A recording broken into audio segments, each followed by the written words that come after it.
Elaine Newton stood frozen before the dusty mirror in her room above Galton's general store, the cruel words of the town's most eligible bachelor still ringing in her ears. Plain as a fence post, that one. No wonder they call her Plain Joy. The year was 1876, and in Cottonwood Springs, Colorado territory, a woman without beauty faced a harsh future indeed. Joy's fingers trembled as they touched the simple cotton dress that hung loosely on her tall, angular frame. Her chestnut hair, pulled back in a practical bun, did nothing to soften the sharp lines of her face or disguise the light dusting of freckles across her nose. At 22, she had long since accepted the truth that her appearance inspired no poetry, no passionate declarations. But hearing it spoken so carelessly, so cruelly, had cut deeper than she cared to admit. The floorboards creaked beneath her worn boots as she moved away from the mirror. Outside her window, the main street of Cottonwood Springs bustled with the usual afternoon activity. The stagecoach had just arrived, bringing mail, supplies, and perhaps new faces to their remote corner of the frontier.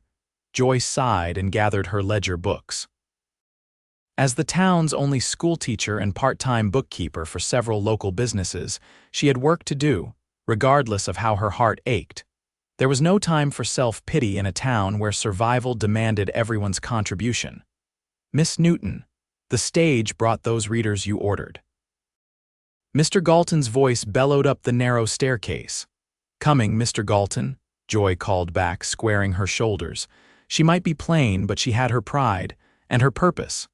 The general store smelled of coffee, leather, and the sweet tang of barrel candy. Joy navigated through the crowded space, nodding politely to customers as she made her way to the counter where a crate of books awaited. "These should last the school through winter," Mr. Galton said, his kind eyes crinkling at the corners.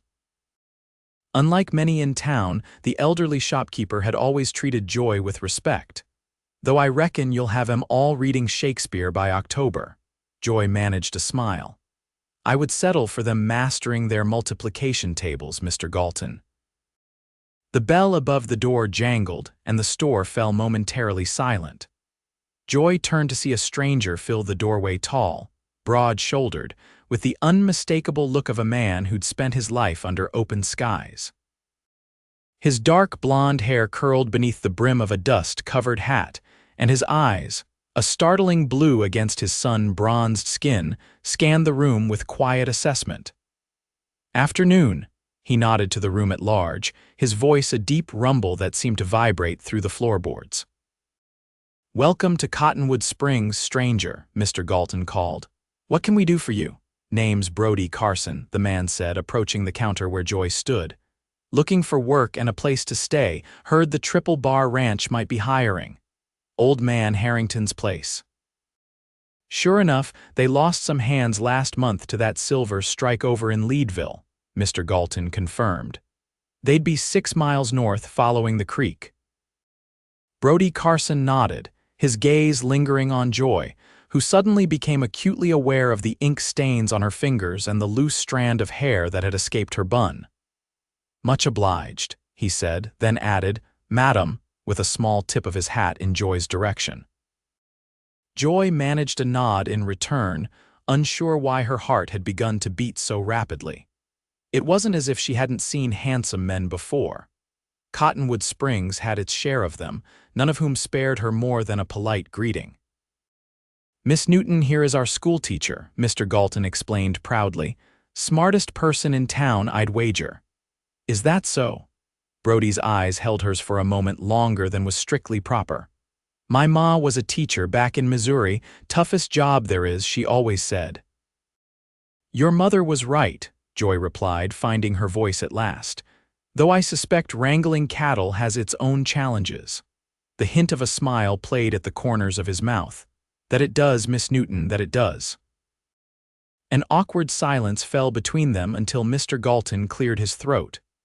"Miss Joy also keeps the books for half the businesses in town.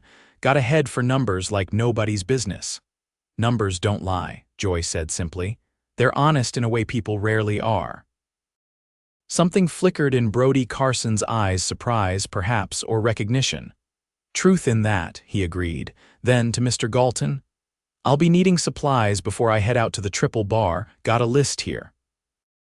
As the men turned to business, Joy gathered her books and stepped away, oddly unsettled by the brief encounter. She had work to do, lessons to plan, and no time for distractions, especially not tall, blue-eyed cowboys who would surely forget her existence the moment she walked out the door. "Miss Newton," Brody called just as Joy reached for the door handle. She turned, questioning.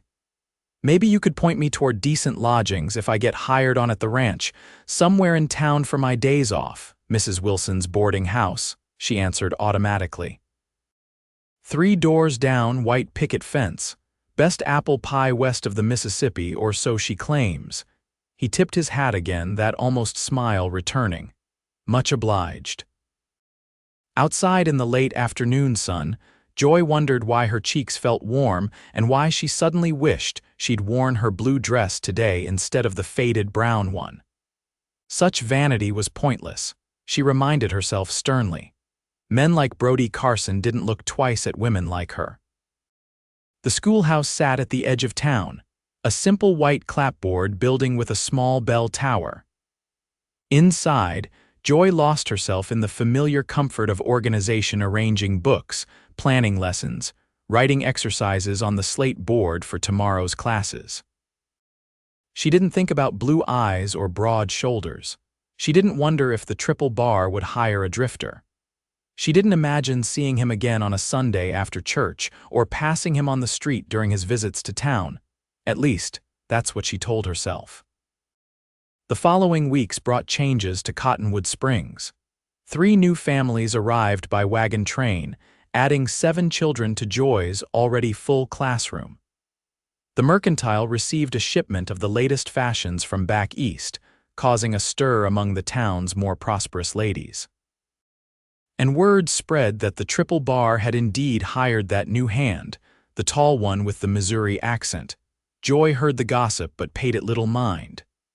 September brought the harvest, and with it, the town's annual harvest festival. As the schoolteacher, Joy was expected to help organize games for the children and assist with the community dinner. Between her regular duties and festival preparations, she had little time for idle thoughts about cowboys she'd met only once. The day of the festival dawned clear and crisp, with just enough autumn in the air to hint at the winter to come. Joy arrived early at the town square, her arms laden with prizes for the children's competitions, small bags of candy, carved wooden toys donated by Mr. Peterson the carpenter, and ribbons she'd stayed up late sewing. "Need a hand with those, Miss Newton." Joy nearly dropped everything at the sound of that now familiar deep voice. Brody Carson stood before her, looking considerably cleaner than he had in the general store. His shirt was crisp white, his vest a deep blue that matched his eyes, and his boots polished to a shine that suggested hours of work. "Mr. Carson," she managed, trying to sound composed, "I didn't expect to see you here." "Got the day off," he explained, already relieving her of the bulkiest packages. "Figured I'd see what passes for entertainment in these parts." "Nothing fancy, I'm afraid," Joy said, leading him toward the tables being set up near the gazebo. Pie contests, 3-legged races, fiddle playing, and dancing later. Small pleasures for simple folk. "Simple pleasures are often the best kind," he replied, setting down her packages where she indicated. Back home, harvest dances were the highlight of the year. Everybody came for miles around. "Is that where you learned to dance? Back in Missouri?" Joy asked, then immediately wished she hadn't. What did it matter if he could dance? It wasn't as if he'd ask her. "Ma insisted," he said with a slight grin. "Said no son of hers was going to stomp around like a bear with a thorn in his paw." "Made my brothers and me practice in the barn." The image made Joy laugh, a genuine laugh that caught her by surprise. "Your poor mother. I have 3 brothers in my class who'd sooner wrestle a mountain lion than learn to dance properly." "The Harrigan boys," Brody guessed. "I've seen them tearing around the Mercantile like wild Indians." "The very same," Joy confirmed, arranging the prizes on the table. Smart as whips when they apply themselves, which is approximately 10 minutes out of any given day. Brody chuckled, the sound warm and pleasant. You like teaching, though. I can hear it in your voice. Joy paused, struck by his perception. Most men in town viewed her profession as a temporary occupation until marriage, if marriage ever came, rather than a calling. I do, she admitted. Every child deserves the chance to learn, to discover the world beyond their own experience. Is that what books gave you? A bigger world, books, numbers, ideas? Joy nodded, wondering why she was telling him this. When you're... She stopped herself. When you're what? Brody prompted gently. Joy busied herself with straightening the already straight row of toys. When you're not like other girls, books become your closest friends. A shadow crossed Brody's face, but before he could respond, they were interrupted by the mayor's wife, a formidable woman in a dress that likely cost more than Joy earned in 3 months. Miss Newton, there you are. We need you to judge the children's spelling competition. And who might this be? Her eyes assessed Brody with unmistakable interest. Joy made the introductions, watching as Mrs. Hollingsworth practically simpered at the handsome cowboy. It was always the same men like Brody inevitably gravitated toward pretty, feminine women who knew how to flirt and flutter their eyelashes. You must join us for dinner, Mr. Carson, Mrs. Hollingsworth insisted. My Emma is home from finishing school in Denver, and she'd be delighted to meet a strapping young man like yourself. That's mighty kind, madam, but I've already made plans, Brody replied smoothly, surprising Joy. Who could he have made plans with, having been in town so briefly? Perhaps another time, then, Mrs. Hollingsworth said, clearly disappointed. Miss Newton, the spelling competition? Of course, Joy nodded, gathering her composure. I'll be right there. As Mrs. Hollingsworth swept away, Joy turned to Brody. You should reconsider her invitation. Emma Hollingsworth is considered the prettiest girl in 3 counties. Is that so? Brody said, seemingly unimpressed. Well, I meant what I said about having plans. In fact, I was hoping you might do me the honor of saving a dance for me tonight, Miss Newton. Joy stared at him, certain she'd misheard. I don't dance, Mr. Carson. Everyone can dance, he countered. Some just haven't found the right partner yet. You don't understand, Joy insisted, lowering her voice. People would talk. Let them, Brody said simply. One dance, Miss Newton, just one. Before Joy could form a response, a group of children swarmed around them, eager to see the prizes. The moment was lost in the chaos of excited voices and grabbing hands. By the time Joy had restored order, Brody had disappeared into the growing crowd of festival goers. The day passed in a blur of activities. Joy judged the spelling competition, supervised the 3-legged race, and helped serve at the community dinner. All the while, her eyes scanned the crowds for a glimpse of that tall frame and tanned face, but Brody remained elusive. As twilight fell, lanterns were lit around the town square, and the fiddlers took their places on the gazebo platform. Couples began to gather for the dancing, and Joy retreated to the edge of the crowd, content to watch as she always did. You're not getting out of that dance, Miss Newton. Joy spun around to find Brody standing behind her, arms crossed, a determined set to his jaw. Mr. Carson, really, my friends call me Brody, he interrupted. And I'd like to count you as a friend, Joy. Her name on his lips sounded different, somehow not plain at all, but something precious. Still, Joy hesitated. I don't know the steps. Then I'll teach you, he said, holding out his hand. Trust me. Perhaps it was the warmth in his eyes, or the unexpected yearning in her own heart, but Joy found herself placing her hand in his. His palm was calloused from hard work, yet his touch was gentle as he led her toward the dancing area. People are staring, Joy whispered, acutely aware of the curious and surprised looks being cast their way. Let them, Brody said again, positioning her right hand on his shoulder, his left at her waist. Just look at me, Joy, nobody else matters. The fiddles began a waltz, and before Joy could protest further, they were moving. Brody guided her with confident steps, his hand firm at her waist, his eyes never leaving hers. See, you're a natural. he murmured after a few minutes. You're just a good teacher, Joy replied, amazed that her feet were actually following the rhythm without stumbling.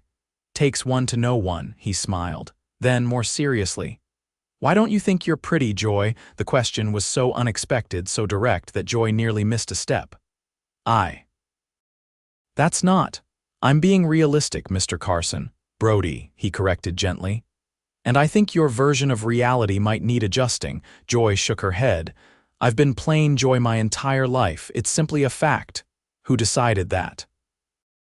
Brody asked, his arm tightening slightly around her waist as he guided her through a turn. Who appointed themselves the judge of your worth? The music swelled around them, and for a moment, Joy allowed herself to feel beautiful, desired, wanted. But her reality couldn't be ignored for long. You're being kind, she said at last. But kindness doesn't change what everyone can see. Brody's expression darkened. I see a woman with eyes the color of autumn leaves who looks at the world and sees possibility instead of limitations. I see someone who's devoted her life to opening minds and hearts. I see beauty that goes beyond skin-deep joy. The waltz ended before Joy could respond, the final notes hanging in the air between them. Brody didn't release her immediately, his gaze holding hers with an intensity that made her breath catch. Thank you for the dance, she finally managed, stepping back. But I should go.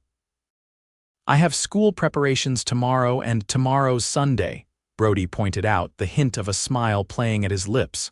Church then, Joy amended, flustered, and other things.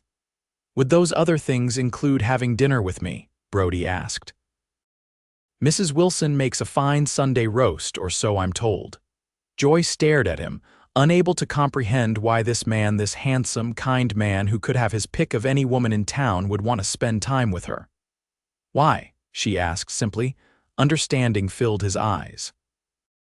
Because from the moment I walked into that general store, you've been the only woman in this town I wanted to know better. Because you speak your mind and value truth. Because when you smiled at those children today, I couldn't look away. The sincerity in his voice was unmistakable, yet Joy's doubts ran deep. People will talk, she said again, weakly. Let them talk about how the new hand at the triple bar is sweet on the schoolteacher, Brody said, taking her hand. Let them talk about how he can't wait for Sundays so he can ride into town just to see her smile. Joy's heart pounded against her ribs. You hardly know me. I'm aiming to fix that, Brody replied. Starting with dinner tomorrow, say yes, Joy. Yes, she whispered, unable to deny the hope blossoming in her chest. Yes, I'll have dinner with you. His answering smile was brighter than all the lanterns illuminating the town square. I'll call for you at 1 o'clock then. As Joy walked home that night, her steps were lighter than they had been in years. She told herself not to read too much into one dance, one dinner invitation. Men like Brody Carson didn't court women like her. It was friendship he sought, nothing more. But deep in her heart, a small flame of possibility had been kindled. One she was afraid to examine too closely for fear it might be extinguished by the cold winds of reality. Sunday dinner at Mrs. Wilson's boarding house turned into a weekly tradition. Brody would ride into town for church, sit beside Joy in the pew, then escort her to dinner. Afterward, they would walk along the creek that ran behind the town, talking about everything and nothing his childhood in Missouri. Her dreams of someday starting a proper library for Cottonwood Springs, the books they'd read, the places they hoped to see. October faded into November, and as the first snows dusted the mountains, Joy found herself facing an uncomfortable truth. She was falling in love with Brody Carson. It terrified her, this feeling. Love for a woman like her seemed destined for heartbreak. Sooner or later, he would realize that he deserved someone prettier, someone who turned heads when she walked into a room. On a crisp Sunday afternoon, as they sat on a fallen log by the creek, Brody seemed unusually quiet. What's troubling you? Joy finally asked, worried that the moment she'd been dreading had arrived. Brody picked up a small stone and tossed it into the water, watching the ripples spread. Harrington offered me a permanent position at the ranch, Foreman starting after the new year. Joy's heart sank. That's wonderful news, she said, forcing enthusiasm into her voice. The Triple Bar is one of the largest ranches in the territory. It's quite an honor. It means I'll be staying in Cottonwood Springs, Brody said, turning to face her, putting down roots. I'm happy for you, Joy said, and meant it, despite the ache in her chest. A man settling into his future would be looking for a wife, and Joy couldn't bear to watch Brody court one of the eligible young women in town. Are you? Brody asked, studying her face intently. Because you don't look happy, Joy. You look like someone preparing for bad news. Joy looked away, unable to meet his gaze. I'm just surprised, that's all. I thought you were passing through, waiting for something better to come along. Something better than you. Brody's voice was soft but intense. There isn't anything better, Joy, not for me. Joy's head snapped up, her eyes wide. What are you saying? Brody moved closer, taking her gloved hands in his. I'm saying that I love you, Joy Elaine Newton.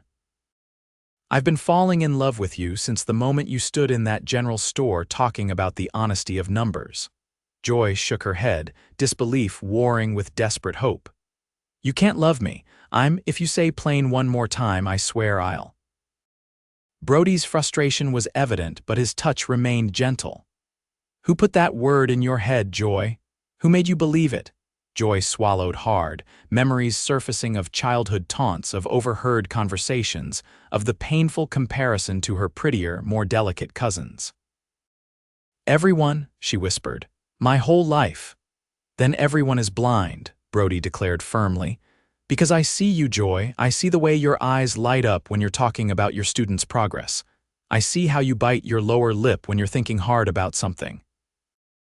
I see the grace in your movements, the kindness in your smile, the strength in your spirit. Tears blurred Joy's vision. Brody, please don't say these things if you don't mean them. I couldn't bear it. I've never meant anything more in my life, he insisted, releasing one of her hands to gently wipe a tear from her cheek. I love you and I want to marry you if you'll have me. Marry me, Joy echoed, certain she'd misheard. Brody nodded, suddenly looking nervous. I've been carrying this for weeks, waiting for the right moment. He reached into his pocket and withdrew a small velvet pouch. From it, he produced a delicate gold ring with a small pearl set in the center. It was my grandmother's, he explained. My ma gave it to me before I left home, said to give it to the woman who captured my heart. Joy stared at the ring, then at Brody's earnest face. People will talk, she said, the words automatic now. Let them talk about how the luckiest man in Colorado Territory convinced the smartest, most beautiful woman in town to be his wife, Brody replied, a smile beginning to form. Joy Elaine Newton, will you marry me? In that moment, looking into Brody's eyes, Joy finally saw herself as he did, not plain, not lacking, but worthy of love, of happiness, of a future filled with possibility. The doubts that had shadowed her for so long began to recede like darkness before the dawn. Yes, she said, her voice stronger now. Yes, Brody Carson, I will marry you. His smile was radiant as he slipped the ring onto her finger. Then he cupped her face in his hands and kissed her their first kiss, sweet and tender and full of promise. The news of their engagement spread through Cottonwood Springs like wildfire. There were raised eyebrows and whispered comments, of course. The handsome new foreman of the Triple Bar and plain Joy Newton. It didn't make sense to those who measured worth by appearance alone. But as the weeks passed and the couple was seen together at church, at town gatherings, walking arm in arm down the main street, something shifted. Perhaps it was the way Brody looked at Joy as if she were the most precious thing he'd ever beheld. Perhaps it was the way Joy herself seemed transformed, standing taller, smiling more readily, a newfound confidence in her step. Or perhaps it was the simple truth that love, real love, has a way of changing how others see us by first changing how we see ourselves. The wedding was set for the first Saturday in April, when the wildflowers would be blooming in the meadows around Cottonwood Springs. Joy continued teaching, though now her evenings were filled with preparations, sewing her wedding dress, planning the small reception to be held at the schoolhouse, writing letters to Brody's family in Missouri inviting them to attend. One evening in late February, as Joy was marking papers at her desk in the schoolhouse, the door opened to reveal Emma Hollingsworth, recently returned from another stint at finishing school and undoubtedly the loveliest young woman in town. "Miss Newton," Emma greeted her, perfectly coiffed and dressed in the latest fashion. "I hope I'm not disturbing you." "Not at all," Joy said, rising from her desk, suddenly conscious of her ink-stained fingers and practical dress. "What can I do for you, Miss Hollingsworth?" Emma approached, looking uncharacteristically hesitant. "I wanted to speak with you about Mr. Carson," Joy's heart stuttered. Emma had been away when the engagement was announced, but of course she would have heard by now. Was she here to stake a claim? To tell Joy what everyone surely thought, that Brody deserved someone more suited to his looks and position. "What about my fiancé?" Joy asked, proud that her voice remained steady. Emma twisted her hands together. I wanted to tell you that I think you're very lucky." "He seems like a good man." "He is," Joy agreed, waiting for the other shoe to drop. "And," Emma continued, "I wanted to apologize." This was not what Joy had expected. "Apologize for what?" "Last summer, before I left for Denver, there was a social at the Thompsons' ranch. You weren't there, but your name came up.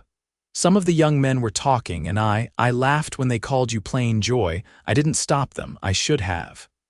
Joy stared at the beautiful young woman before her, surprised by both her admission and her apparent remorse. "When I saw you with Mr. Carson at church last Sunday," Emma continued, "the way he looked at you, it made me realize what real admiration looks like, not the shallow attention I'm used to receiving, but something deeper." She met Joy's eyes directly. "You're not plain at all, Miss Newton." "I think perhaps you never were." Joy found herself speechless, touched by the unexpected kindness from someone she'd always considered beyond her reach in every way. "Thank you, Emma," she finally managed. "That means a great deal coming from you." Emma smiled, relieved. "I hope we might be friends now that I'm back for good. Denver was lovely, but this is home." "I'd like that," Joy said, surprising herself with the sincerity of her response. After Emma left, Joy sat back down at her desk, her papers forgotten. The old hurt of being plain Joy seemed to have lost its sting, replaced by the warmth of knowing that perceptions could change others, yes, but more importantly, her own. April arrived with sunshine and gentle breezes, perfect weather for a wedding. The small church was filled to capacity with townsfolk, Brody's family from Missouri, and even some of the hands from the Triple Bar who'd cleaned up impressively for the occasion. Joy stood in the back room of the church, her father beside her, waiting for the music that would signal their entrance. Her dress, a creation of ivory silk with delicate lace at the collar and cuffs, made her feel more beautiful than she'd ever thought possible. "You look just like your mother," her father said, his voice thick with emotion. "She'd be so proud of the woman you've become, Joyful." He'd called her that since she was a baby, long before others had twisted her name into a taunt. "I wish she could be here," Joy replied softly, thinking of the mother she'd lost to fever when she was just 12. "She is, in her way," her father assured her, patting her hand where it rested on his arm. "And she'd approve of your young man, got a good head on his shoulders, that one." The music began, and Joy took a deep breath. "Ready, Papa?" "As I'll ever be," he replied, and together they stepped through the doors. The church fell silent as all eyes turned to the bride. Joy saw familiar faces, her students, the shopkeepers whose books she kept, neighbors who had watched her grow from a serious child into the woman she was today. But her gaze sought only one face. Brody stood at the altar, more handsome than ever in his new suit, his eyes locked on hers. The love and admiration she saw there gave her the courage to walk forward, step by measured step, toward the future they would build together. When her father placed her hand in Brody's, Joy felt the last of her doubts melt away. This was right. This was where she belonged. "You're beautiful," Brody whispered, his voice for her alone. "So are you," she whispered back, earning a grin that made her heart soar. The ceremony was brief but meaningful, their vows spoken clearly for all to hear. When the minister pronounced them husband and wife, Brody kissed her with such tenderness that several of the ladies in the congregation dabbed at their eyes. The celebration afterward was everything Joy had hoped for: music, dancing, good food, and the warm embrace of community. Brody's family welcomed her as one of their own, his mother hugging her tightly and thanking her for making her son so happy. As the evening wore on, Brody led his bride outside into the soft spring twilight. Behind the schoolhouse, away from prying eyes, he took her in his arms. "Happy, Mrs. Carson?" he asked, his thumb gently tracing the line of her cheekbone. "Happier than I ever thought possible," Joy admitted, leaning into his touch. "Though I still sometimes wonder what you see in me that others don't." Brody shook his head, a familiar exasperation in his eyes.